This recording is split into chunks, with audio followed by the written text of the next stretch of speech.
Mulai hari ini, sistem satu arah diberlakukan di Jalan Haji Usman Ciputat. Tangerang Selatan, pemerintah Kota Tangerang Selatan resmi memberlakukan sistem satu arah SSA di Jalan Haji Usman, Pasar Ciputat, mulai hari ini, Rabu, tanggal 2 Juli tahun 2025. Kebijakan ini diterapkan oleh Dinas Perhubungan, Dishub Kota Tangsel setelah sebelumnya dilakukan sosialisasi kepada masyarakat. Kegiatan ini dipimpin langsung oleh Kepala Bidang Lalu Lintas Dishub, Marta Lena, S.Sid, MT. Menurut Marta Lena, penerapan SSA ini bertujuan untuk mengurai kemacetan yang kerap terjadi di kawasan belakang Pasar Ciputat, terutama pada jam-jam sibuk. Uji coba SSA Jalan Haji Usman ini sebagai salah satu upaya untuk mengurai kemacetan lalu lintas di pagi hari. Total ada 25 petugas yang kami kerahkan untuk mengamankan penerapan sistem ini, ujarnya, Selasa, tanggal 1 Juli tahun 2025. Satu arah sudah kita mulai uji cobakan. Insya Allah akan diuji cobakan selama 3 minggu ke depan. Mengingat pada hari ini anak-anak sekolah kan masih libur. Yang mulai masuk tanggal 14 Juli. Jadi nanti sampai 3 minggu ke depan kita akan lakukan evaluasi. Nanti seperti apa efektivitas dari sistem satu arah yang sudah kita tetapkan ini. Jadi pemberlakuannya mulai dari jam 5 sampai dengan jam 8 pagi. Kenapa dari jam 5? Kita harapkan dari jam 5 sampai jam itu bisa di-clearkan area untuk biar aktivitas masyarakat bisa lebih lancar lagi. Dengan penerapan sistem satu arah ini, kami berharap jumlah titik konflik lalu lintas dapat berkurang signifikan. Dari total 16 titik konflik di kawasan tersebut, kami menargetkan pengurangan hambatan lalu lintas hingga 60%, ungkap Marta. Sebagai bagian dari solusi menyeluruh, Dishub juga telah menyiapkan sejumlah kantong parkir tambahan untuk pengunjung Pasar Ciputat. Lokasi-lokasi tersebut meliputi Gedung Plaza Ciputat, Kantor Pos Ciputat, Parkiran Gang Bancet, Gor Ciputat. Pemerintah untuk mengatur satu jalur di Pasar Ciputat bagaimana, Bu? Tambah parah, Pak. Saya pedagang Pasar Ciputat. Bikin pasar ayam. sepi, Bos. Bikin pasar sepi banget. Pengeluhnya nih apa? Pedagangnya akhirnya apa?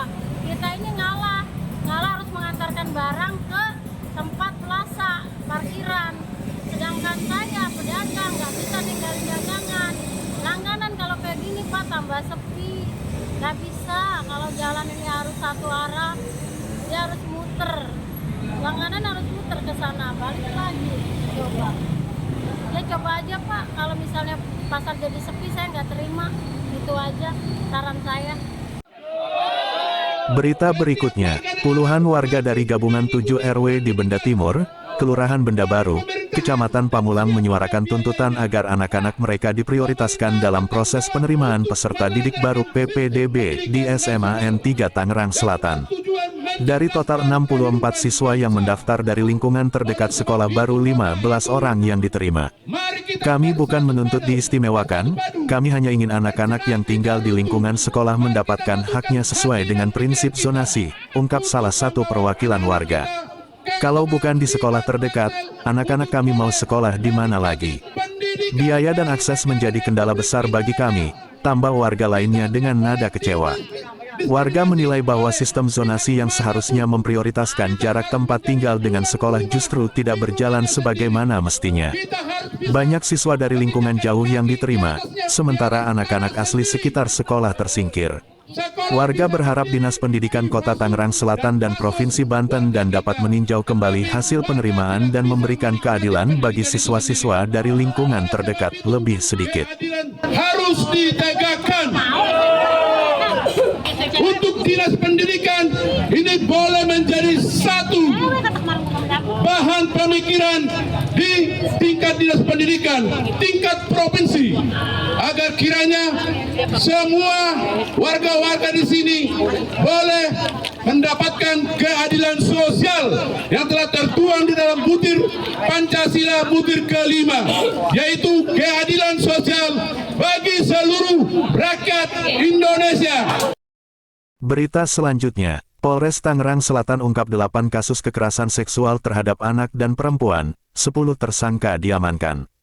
Tangerang Selatan, Juli tahun 2025, Polres Tangerang Selatan, Polda Metro Jaya, menggelar konferensi pers pengungkapan kasus kekerasan seksual terhadap anak dan perempuan pada periode April hingga Juni tahun 2025.